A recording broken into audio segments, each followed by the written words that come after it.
Thank you. Why is the DUP so opposed to something that the people of Northern Ireland are clearly in favour of? Well, as far as abortion is concerned, the recent opinion polls said that 57% of the people of Northern Ireland didn't want a change in the abortion laws.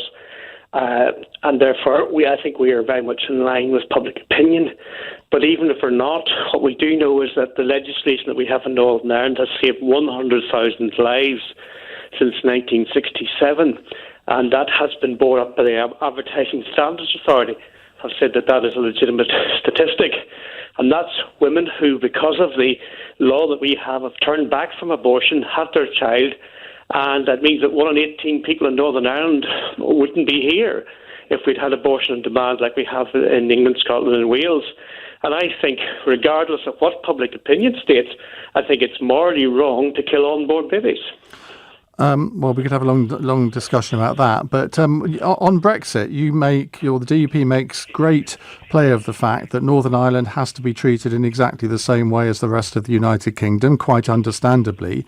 Yet on same-sex marriage, on abortion, you want Northern Ireland to retain completely different laws. That's hypocritical, isn't it? No, and I don't think you've been particularly impartial in the way you framed that question. The fact is quite simply this, that every part of the United Kingdom has different rules, regulations and laws reflecting the social traditions of those areas. Licensing laws, gambling, lotteries, and indeed marriage. There are differences within the United Kingdom, and therefore these are what are called devolved issues, which the local assembly or parliament can take a decision on.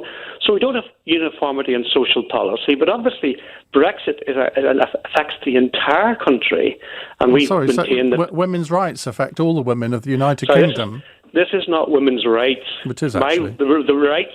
Again, you're showing a bias there. Yeah, I'm allowed to. I'm not a BBC journalist. I can give my opinion to you as well. Well, you're quite clearly a pro-abortionist by your attitude. Well, I'm a pragmatic, because I realise that if you try and outlaw abortion, it's going to happen whether you like it or not. And women's lives will be lost in that situation. Yes, but the human rights that everybody ignores in all of this is the rights of the unborn human being.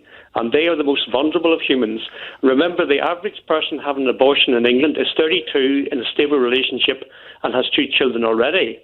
These are not crisis pregnancies. These are inconvenient pregnancies. And we in Northern Ireland have stood by the rights of the unborn child for 52 years and saved the lives of 100,000 human beings who are now making a very positive contribution to society.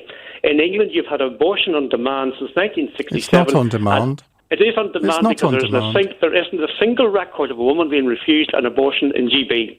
And that has led to the death of 9.1 million human beings in England, Scotland and Wales. That is obscene. 9.1 million people. What is obscene is that your policy of preventing abortion in Northern Ireland means that women have to put themselves in danger, or they have to come over to the mainland to have an abortion. That is obscene. Yeah. And there's been 100,000 women who've pulled back from that irrevocable decision. Yeah, I know. You've said that 4 times. Yes, and I will keep saying it. It's not a winning argument. I will keep saying it despite your bias, because that's 100,000 human beings that are alive today who would not be here if we had GB legislation.